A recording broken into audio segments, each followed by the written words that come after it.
Hey guys, Ewad with Scotty here. Here's a nice example of an Ampeg V5. I just bought this maybe a week ago. Beautiful condition. Actually, it looks like it's in really good condition now because I've cleaned it. Like I've put a little bit of work into the cosmetics, cleaned up all the corners, all the chrome pieces here, the handle, the Tolex. Tolex is in really good shape too. Somebody sort of scratched in the serial number of this amp right on one of the corners. Kind of interesting. I went through and cleaned all the switches, all the knobs. I took all these off and like cleaned all the parts. This one's still a little dirty. It was a little dirty though when I got it. But yeah, no, this is a beautiful amp, a rare amp, V5. I love this amp. This is my second one. This is kind of a unique amp. They're rare. Ampeg, the 60s and 70s were made, I think, in the United States by Magnavox. And then a Japanese company, MTI, bought Ampeg and continued making amps and actually designed a few new models. They had the V5 and the V7. I think there was, I don't know if there was a I think there was a V9 too that was like a watered, I don't want to say watered down version of the SVT because there's no such thing, but I think there was actually a V9 too. MTI did Ampeg well. They made a lot of good amps. The MTI version of the Ampeg SVT 300 watt, iconic bass amp, that was a really good head. I hope to one day own one of those. That's my dream amp right there. This is a pretty crazy amp. I don't know of any amp that was really made in this configuration. It's sort of this is a bare bones amp. We got a pre-volume, we got the master, 2 inputs. I mean, I don't know who would use the low input. I don't even know why they put that on there. There's a bright switch. Unfortunately on this, the bright switch I think is not even hooked up. There's some mods made to this. I want to get in there and figure out what the mods are and see if we can undo them. This, the gain rocker switch here still works. All of these pots are a bit scratchy. This bass, mid-range, treble, and presence. It's your tone stack, so super bare bones. Let's have a look at the back of the amp. Alright, here we are in the back here. I've removed all the tubes, just cleaning them all up. This thing gets hot here. As you can see, as some of the Tolex is actually sort of started melting a little bit. Obviously handmade. in Japan. Really, really great. Now a quad of 6550s. That is sort of unusual for a guitar head. I am not familiar with any other guitar head that use this configuration. There's two Sovtex 6550. Says Power Tetrode 6550 WE. I'm not sure what the WE stands for. I accidentally rubbed the date off this one. This one here says 5th month of 2010. Two of these Sovtex, and then these there are two Electro Harmonics tubes. These are 6550 EH. I'm not sure what the letters on the back of that mean, but and these were manufactured, looks like, in June 2003. Electro Harmonics, big beefy power tubes, made in Russia, so those are good tubes. And the preamp tubes are just 12AX7A. These ones are labeled 12AX7C. Groove tubes, I think those are just made in China. And here's the back of the amp. There is nothing back here except for speaker outputs and an impedance selector. That's all you need. The only other thing is this, which is a modification add-on, which I'm not too happy about. That looks like some kind of a silly line out that's been added. I don't know why anybody would want that in an amp like this. If you're using an amp like this, you're definitely not interested in the line out. That's just silly. Line out is for line 6 helix type people, and anybody that's interested in that kind of stuff ain't going to be interested in this amp here. I love this amp. No reverb, none of that stuff, just all amp. I already have one of these things, and these things sound wicked. Let's see if we get a flashlight going on here. Come on. Oh, there we go. We got a couple caps here. Mosquitoes in here. Look original. There's your transformers. Everything looks in pretty good shape. And here's a tube layout. V5 tube layout. Super straightforward. Quad of 6550s and 312X7s. That's it. This thing is loud. I don't know how there's mosquitoes in here. This thing is loud. I'm just servicing it. I'm going to take the head. I'm going to remove the head out of this. The pots are a little scratchy, so I want to clean those up and get this back together, and then we're going to fire her up, see what she sounds like. Also, we're going to have probably look at the schematic. Get in here and see why that bright switch doesn't work, and see what this is. I'll bet you that's some kind of a line out or some silly thing like that. Brutal. I wish that wasn't there. That's significantly devalues that amp, just having that. I wish that wasn't there, but hey, what are you gonna do? Okay, well, let's get this thing open. See what's going on here inside. Yeah.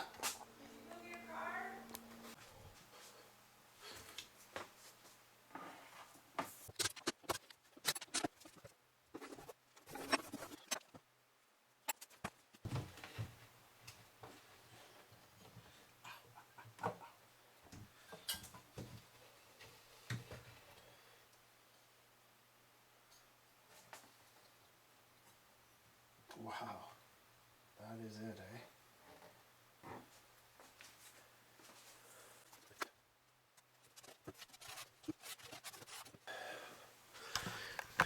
This is hilarious. Well, the cabinet's in good condition. We'll just check this out real quick. Super clean in here. So not much to this amp. Not much at all. So, some no fan or anything on this, but I guess we can get some airflow. It'd be good, maybe a good idea to install a fan. I'm not sure. I'm gonna get the amp on the bench here, and it is hilariously simple. This amp doesn't have a top cover to the chassis, so they got this nice foil kind of material here to presumably complete the Faraday cage. I'm not sure how much of a difference that makes, but still kind of interesting. See, the cabinet's made out of plywood. Nice quality. But very, very simple. Extremely simple. Frighteningly simple. Maybe we'll tighten some of these feet up while we're at it. Oh, look at that. Why would there are Robertson screws on the bottom? That's weird. Huh. All four corners got Robertson screws on the bottom. That is so strange. Oh well. Very straightforward, but well-made cabinet here. Super bare bones, but really well made, solid, and love it. Alright guys, a little bit of amplifier porn for you here. I just love the design philosophy behind this amplifier. It's hilariously simple, and as you can see here, somebody at the factory has, with marker, wrote Led Zepp. I guess somebody was a Zeppelin fan.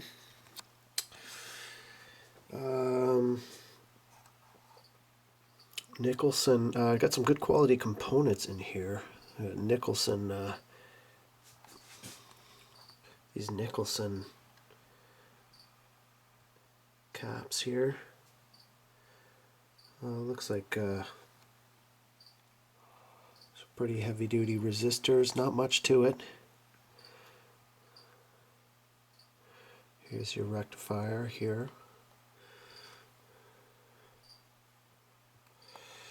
Let's so follow the power cord in here. We got our fuse. We got a secondary fuse here.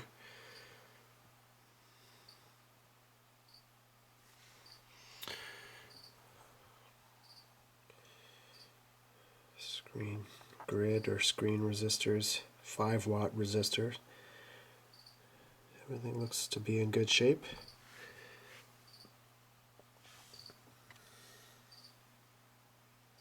Speaker outputs, impedance selector, which runs underneath this board here. Really nice quality wiring. Liking that a lot. And indeed, we have a silly modification here, and as I suspected, this is a line out which is tapped off of the pre-volume pot here, and they have disconnected the bright switch, which I am going to reverse that, and we're going to be taking this out. I do not want that on there. Okay, I got both V5s on the bench here. I took a bit of a risk here and kept the tubes in this one, but the output, big transformers, keep it upright just fine. It's kind of interesting seeing the differences in manufacturing production here. This is the same amp, but just a little bit different. This chassis is not painted on the inside, whereas this one is. I think this looks a lot better. This one kind of looks a bit neater. Maybe. This one looks more or less the same, just not painted, but it is exactly the same. Slight differences. Bit of a different fuse here, and it's also mounted differently. On this side, same kind of deal, just mounted a bit differently. Whoever wired this one up just decided to do it a bit differently, but same thing. I also printed off the schematic off the internet. And just before we get into that, obviously we have this mod here, which I think is a very silly line out. It's coming right off the where are we here? There's the bright switch right here. Here's your two inputs. Here's your bright switch. So right the first pot pre-volume, you've got this bright switch that appears to switch in a 0.001 presumably microfarad cap. Just switches it in and out. Sort of an overkill switch to do that. Dual pull. Anyways, I mean, Ampeg used these big rocker switches to do stuff like that, and they work great. So it appears that, you know, looking at the schematic, I was kind of trying to do this myself without looking at the other amp, and I did kind of figure it out. I realized it's switching in this cap, which connects to the middle of the pot here. You see the wiper here on one side, so it should, which is consistent with what we see here. See, one side of the switch is connected to the one side. Here's your pot here, 3 connections for your pot, and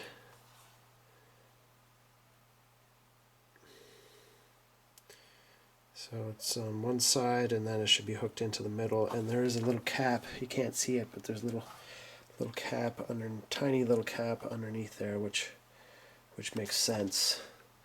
And I opened up this other one just to make double sure that that's the way it is, and indeed we can see here that this bright switch, this wire is hooked to the, oh sorry, that's actually, looking at this, this circuit board seems to be am I seeing things here? No, that's the same.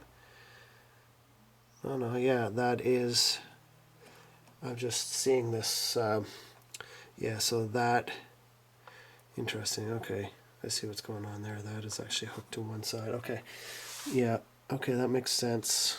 Yeah, so we're gonna like take this out, and that's just hooked to the ground plane. So this line out thing can go, yeah, the black wire is hooked to there. Okay, yeah. So we're going to rehook that bright switch up right now. Fire up the old soldering iron. Pace MBT. Awesome soldering iron. We'll hook that up and rehook this bright switch. And I think we're going to unhook this. I'll probably leave that here. There's no sense taking that out. I'll just leave that there just to, you know, plug the hole or whatever. It's really quite a shame that they drilled right through the chassis to do something that's silly. Why would you ever want to line out on an amp like this? That makes no sense. Okay, let's get that done. We got the iron warming up here.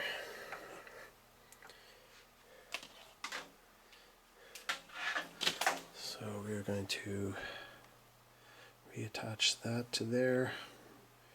Remove these wires and just snip that off there. I'm just going to snip this right out.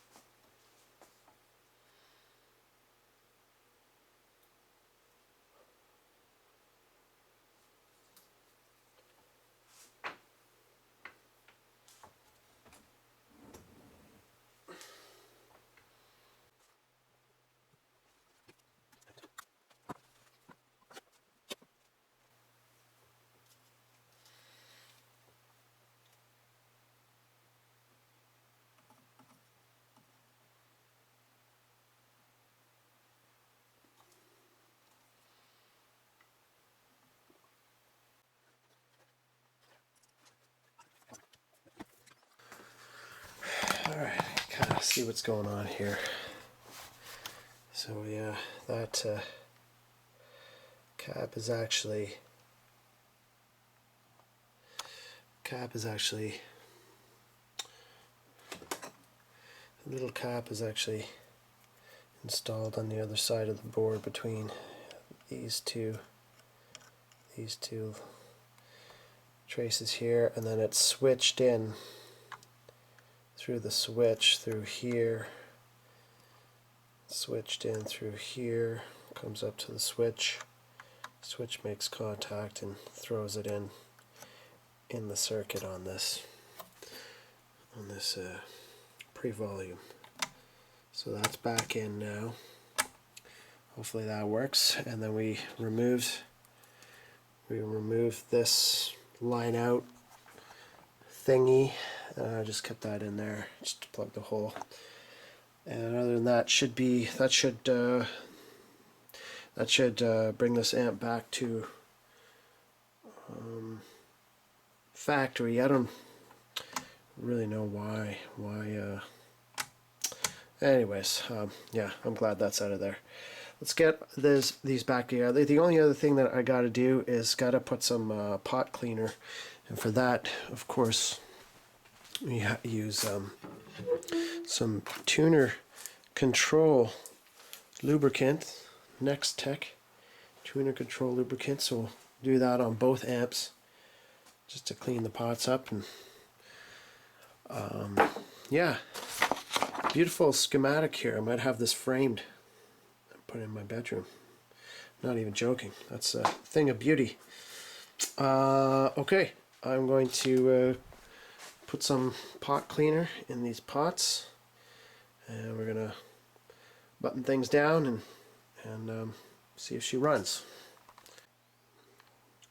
If you had any doubts these were made in Japan, it says Japan right there, and also on here it says Japan.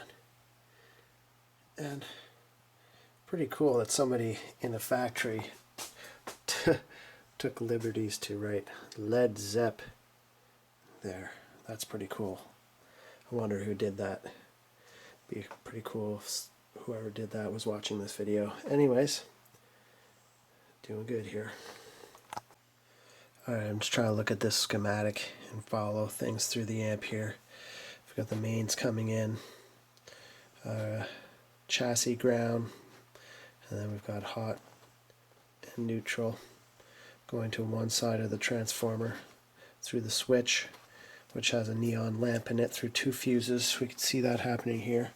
Coming through here, through this cable here, we've got green, which if we follow that down connects to chassis ground down here. And we have your hot side, comes through here, connects to this turret board through one fuse, through here, through this black wire up to the fuse on the back here, and from the fuse back down and into the switch. The other side of the switch has the neutral from the power cable, which we can see here. White and black. White goes right, and then white is actually connected right here to the red, which makes sense. That is the neutral side, goes down to the power transformer through the chassis to the transformer, and when you turn the switch on, orange is energized, so the two sides of the transformer is red and orange. And then you've got a green coming out here for chassis ground, goes through the transformer up through here. We have two black wires coming out here. Here's our heater wires. If we follow these, you can see these two black wires. They hook to pin 2 and pin 2 and 7.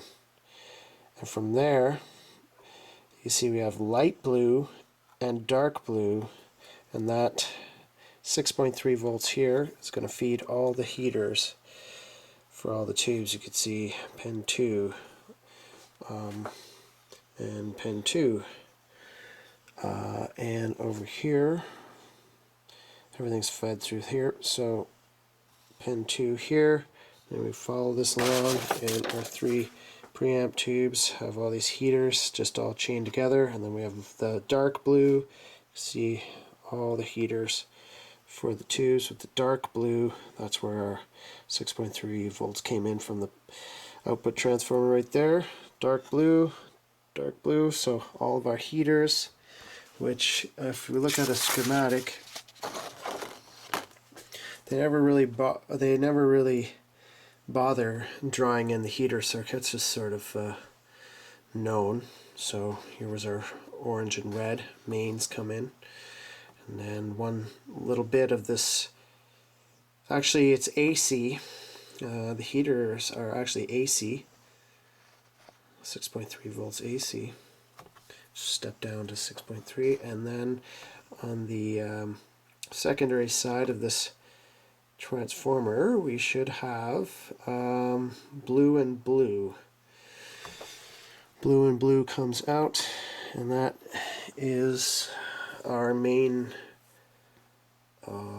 power. Looks like for the amplifier. We've got here. What have we got here? What is this feeding?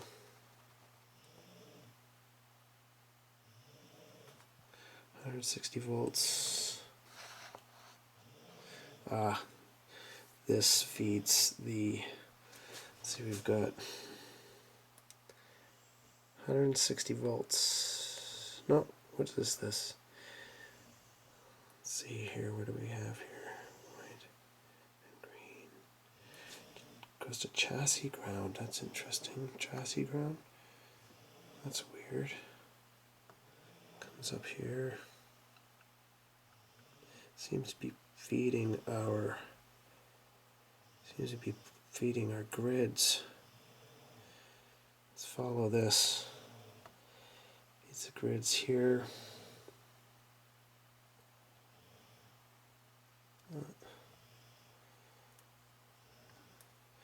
Not sure what this is here yet. If anybody knows, let me know. Let's follow this. We go through a full bridge rectifier. We've got our blue. Blue and blue comes through here, goes through our 4 diodes here, and then it looks like we've got another little diode here that's connected to the standby, maybe some kind of a flyback diode. Here's our switch with our light here, and okay, so that's that. These would be our filter caps. Alright, I always get mixed up with this, the ground. That is chassis ground, and this is ground plane. So, these are two different things here. Kind of getting a little squirrely. I'm getting a little lost at this point, but you can clearly see that our output transformer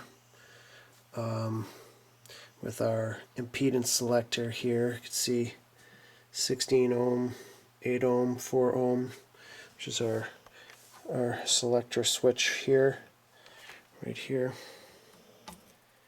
Should be on 4 ohm. And those wires run through here and down through here into our big old output transformer here. There's another transformer, small one, right here. And I believe that is this guy on the schematic. I'm not sure what that's for. You got a lot of voltage here. You can see what the output tubes are doing. They're pushing and pulling. They're pushing and one's pushing, one's pulling on this primary coil of the output transformer. That's very high voltage there. Extremely high voltage. I don't even want to know. I bet you that's probably 500 volts, could be even more. And then that's converted down to high current, low voltage, high current, which is used to drive the speakers. I'm not sure There seems to be some modifications here. It's 20 ohm, 16.1. I'm not sure what that is. Seems to be an afterthought of some kind. We've got our three 12AX7s here. There are two elements in each tube of a 12AX7, so that's why you see sometimes in a schematic they're divided in half. That's actually one tube though. Same for here. And same for here. This is one tube that this is your phase splitter. So yeah, the only other thing is that I could see this part of the schematic feeds this part of the schematic, A and B. And some other interesting things. We could see all of our tone stack, treble, bass, mid. Here's your master volume and presence. That makes sense. Your master volume feeds into the grid of the phase inverter, phase splitter. And then the other side of that goes to the other grid, which makes sense. Okay, that's making a lot of sense. Then those two come through this filter cap here and are fed through these 1.5K resistors into the grid of the 4 power tubes. And here we can see on the schematic our 5 watt 1K times 2. That would be these guys here. These 4 resistors here, which seem to be our well, no, these would be our bias resistors. I'm not sure.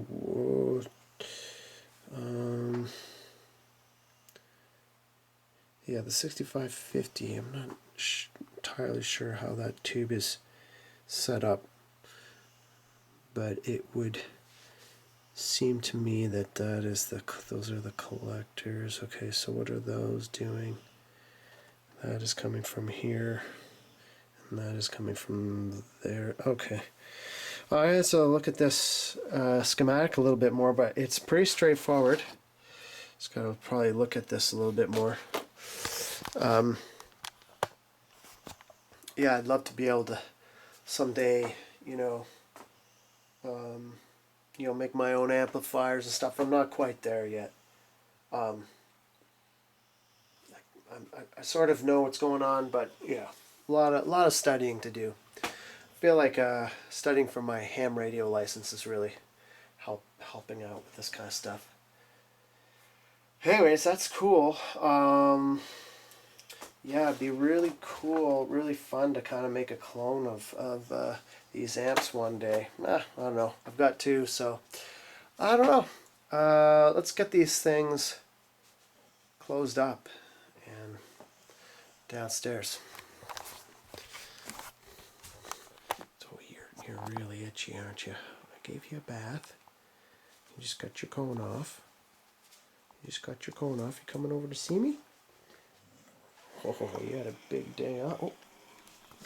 She had a big day. She was swimming. And she went on a big 10K walk, and then she was swimming all day. You had a good day. I'm surprised you're not sleeping. You should be sleeping right now. And then she was wearing a cone for like the last month. She ran into a picnic table. I think you're going blind. She ran into a picnic table, and then she cut her eye, and then she scratched her eye, and then her eye got infected. And luckily I got a buddy of mine is actually a really great vet in Ottawa, and so I kind of called in some favors. Very itchy though. I have to give you another bath with that special medicated shampoo. Oh, you don't like that word, eh? Don't like that word. Okay, why don't you go to bed? It's bedtime. Bedtime. Okay, go to bed. Bedtime. Why do you make that noise? Okay, I'll go lie down with you for a bit.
Stop it, please.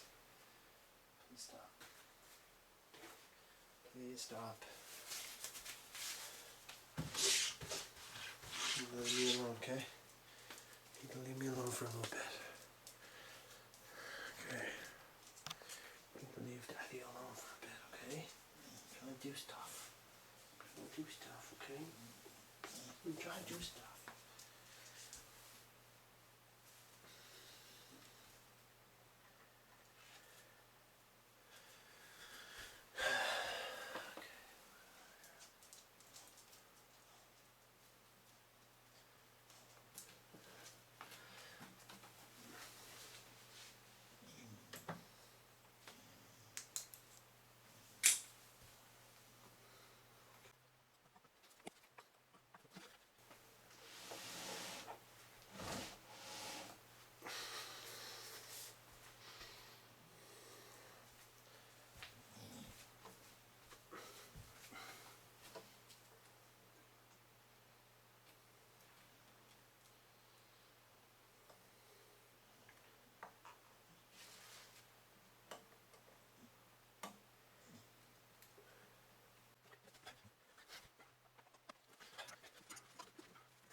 Look how nice and clean this is looking. That's nice. Love it. That, my friends, is an amplifier. So he's pumped. You're going to be hearing this. You're going to be hearing this on a new U Auto Scotty song here.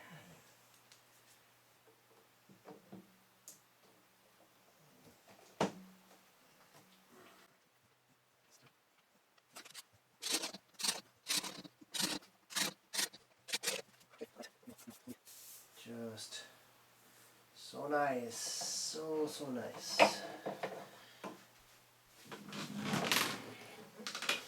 Alright. Okay, let's get the other one together. Just out of curiosity, this other V5, this is my main one. This is the one that I've recorded all my music with up to date. This has a General Electric 6550 tubes, so all matching. These might even be the original tubes for all I know, but they're made in the USA, and those are good tubes. Might even be the original preamp tubes too. I don't know, I've never heard of this brand before. I don't know, but I checked them all out. They look very similar. I don't know, these look kind of cheap. I'm not sure though. Really not sure. I mean, everything works on this guy as it should. So basically gonna clean up the I tightened the speaker jacks. It's a 13 mil. Pots on this are 11 mil and the input jacks are 12. So we'll tighten all those up too. Toss some of the old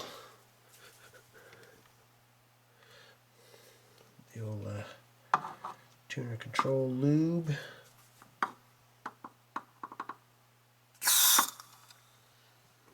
Oh, it's okay, it's okay. I know, that's a scary noise. Look at this thing. That is one handsome amplifier. That might be one of the best looking amp heads out there. Love that. Love that. That is a classic. It looks good on stage. I like to look good on stage. That's going to look very beautiful. I just see it now. I'm just stoked. Just, you know, if I come to a show and I see a guitar player has two of these on stage, I know the band is going to be good. So, look at this thing, man. Look at this. This is probably, I don't know, this amp could be 83, 82, I'm not sure when they stopped making these, but anyways, there's a V5 number 1. Just clean the pots on this guy. Let's get the cabinet up from the basement. Get this guy all assembled now.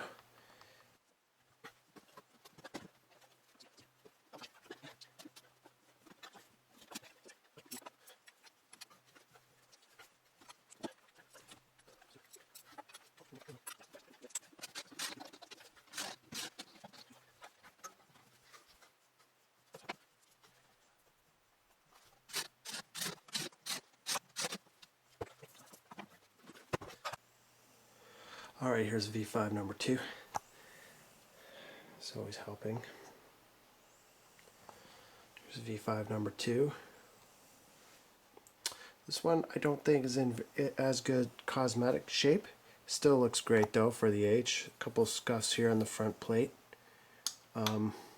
This switch is kind of broken a little bit, which is funny because it's also, yeah, it's a little bit cracked.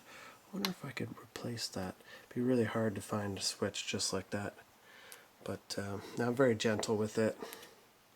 I don't really try to be pretty careful with it.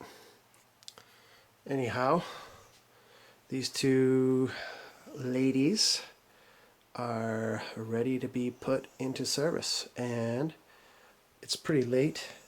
I don't want to disturb Z machine here, so we'll wait till tomorrow to fire these up.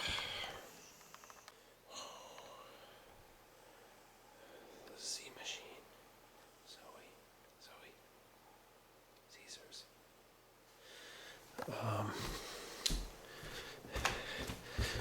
I'll wait till tomorrow morning to light it up. Oh, don't forget our trainer. We've got a lot of nice amps here. Double VT22s. Just rolling up. Man, look at that. Yeah, that's what I'm talking about right there. That's what I'm talking about. You ever come to a U Audio Scotty show? That's what you're going to see. Alright. Caesar, do you want to go downstairs and watch Aliens? Let's go watch Aliens. It's your favorite movie. Let's go watch Aliens downstairs. Yeah, that sounds like a good time, eh? Okay.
Yeah.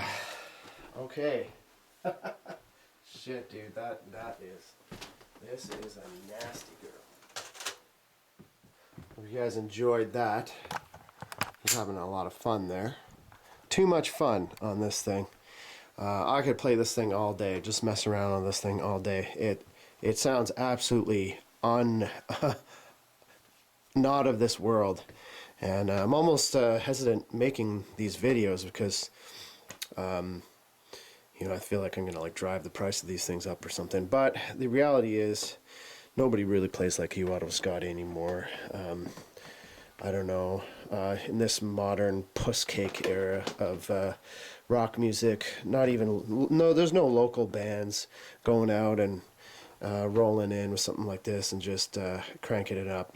You get all kinds of complaints, and everybody complains, all that kind of stuff. So I don't know, we'll see. This is my jam though. This is the way I like to roll. And here's my other V5 here. This is the earlier recording you heard. It's some new You Out of Scotty tunes. That's recorded with my other V5. This is the new one. And these sound very, very different. They sound very different. I think this one sounds a lot brighter, a lot cleaner, and much more punchy. It might be just, I think it has a different tubes in it. It makes a big difference, but they both sound incredible. Wow, what a score. I didn't really even pay that much for it. I think I paid more than I wanted for it, but I paid about $1,200. I think I offered them $1,200 with tax. Anyways, regardless, I think it's a good deal. Nobody wants these amps anymore because, you know, it's an oddball amp because it uses the 6550 power tube, which is a very expensive tube now with the war in Ukraine and all this kind of stuff in the world being so fucked up that we can't get tubes anymore. So hopefully hopefully that sort of situation stabilizes and the price of tubes comes down, because, you know, one time I'm gonna retube these. A lot of amp techs won't even work on these anymore just because it's so expensive to maintain them. But hey, you know what? I still like that. It's like, you know, it's totally worth it for me. It makes me enjoy music again. You know, enjoy playing guitar. Like, you know, it makes me reminiscent of all the bands that I used to listen to in high school, and how live music used to be. You know, when we just, you know, there's nothing like a good rock band that knows how to control that kind of power. But that's those bands are, I think, long gone now, and that philosophy behind music is unfortunately long gone. But I'm trying to bring it back. I'm trying to bring it back with my music. We'll see how that goes. If you're interested in checking out my music, check it out on my website, www Auto Scotty. Got some fresh bangers there coming all the time. I hope you enjoy the music. Everything's free to download. I just want people to enjoy the music. That's all. Enjoy the tunes. Anyways, that concludes this video. Successful Ampeg Tune Up here. This bright switch is awesome, actually. Fixing this bright switch, I actually had to keep it out. You throw that bright switch in and the presence goes nuts. It gets really almost even too bright. So I had that bright switch out. What's nice about this is you get this preamp here, which you could just, I mean, this section right here, these two knobs are all you need on an amp like this. You know, you've got your tone stack here. I had the mid-range sort of jacked, but once you get past a certain volume, this kind of stuff, it doesn't really behave really like you think it would. But now for the most part, everything at 12 and just working with these two guys here. What's beautiful about this amp is that it's got everything you need, everything that's crucial for rock music, and all the frivolous stuff, all the BS that comes with these other amps, you know, effects loops and all that shit. You don't need that when you're doing music like this. You don't want it. It complicates the circuit, gets in the way. I mean, we looked inside this thing and it's hilariously simple, but that's why it sounds good. You know, there's not a lot between your fingers and the amp. You know, when you're playing an amp like this, you're playing guitar, your actual, what you're playing on the fretboard is actually in a way physically connected to what's going on in the circuit in the amp, and the speaker. Everything is just connected. Everything is one. You feel just like you're standing in this magnetic field, and there's no other feeling like it. It's just old muscle at its finest. But I love this pre-volume here, because you could essentially just drive the shit out of the preamp as much as you want, or as much or little as you want. I mean, if you want a nice clean tone, just toss it there, and here's your power amp here. So I mean, you can get a, you know, if you're kind of, you know, if you do want to play at a lower volume, you could do something like this. But thing is, what I find is that, and this is something is very overlooked these days, I really think that overdriving the cabinet and the speaker, like this is a Marshall 1960 lead A cabinet, slant cabinet, and I like the sound of this cabinet when you push it. You can hear the speakers overdriving even, so that's cool. And then of course there's the symbiotic relationship of what's coming out of the speaker, which is so loud that it's actually ringing, sympathetically ringing the notes on your fretboard. So there's a feel there, a sort of feel that you can't recreate with all this other modern BS. I hate it. I hate all that. I hate all that shit. It's awful. Yeah. Anyways, it's a whole other. If you're a fan of my channel, I've been very vocal about that kind of stuff, so we don't need to go down that road. But this here is a thing of beauty, and hope you guys enjoyed that video. And stay tuned to the channel for more amplifiers. We'll look at this Herzog. And I got two Herzogs now, so we'll look at this one next.